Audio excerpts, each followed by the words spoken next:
Do you have any idea how much our country owes? Well, let's look at it here on the national debt clock.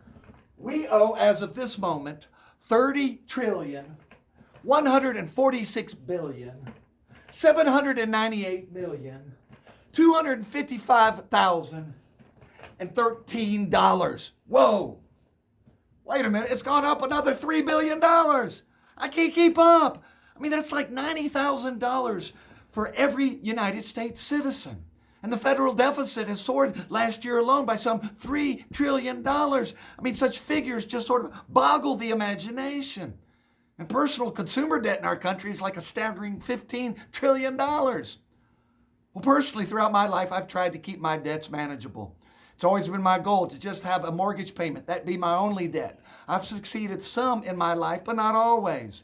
And I've learned the hard way through experience that having debt is a heavy burden, and ridding oneself of debt brings great freedom. Well, Jesus knew the trap of debt. In Luke chapter 7, a sinful woman, which was probably a prostitute, rushes into this all-male gathering to anoint Jesus' feet with her tears and with perfume. It ruffles the Pharisees' feathers, and it causes Jesus to tell a story, as he often does, this time about debt forgiveness. Two people have their debts forgiven.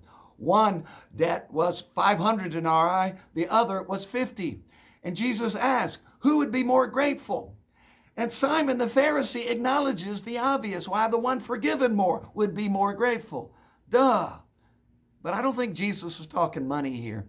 I think on a deeper level, Jesus was talking about sin. And in the Presbyterian Church, we confess our sin nearly every Sunday in worship. And when I was young, I thought that was a little overboard. But over time, I've come to discover that I too owe big bucks. Sin is a stark reality in my life. I need cleansing. I need help. Perhaps you do too. So how big are your debts? Know that Jesus died for you and me, and his very last words on the cross were tetelestai, which means it is finished, it is accomplished. Or here's a translation I really like, debt paid in full. My friends, Jesus says that to you and me today. Tetelestai, debt paid in full. Let that sink in. And then let that fact transform your life.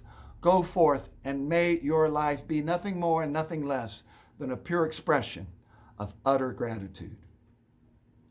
I invite you to worship with us here at Bellevue Presbyterian Church in the heart of Nashville every Sunday morning at 10:30 a.m. in person or on Facebook Live.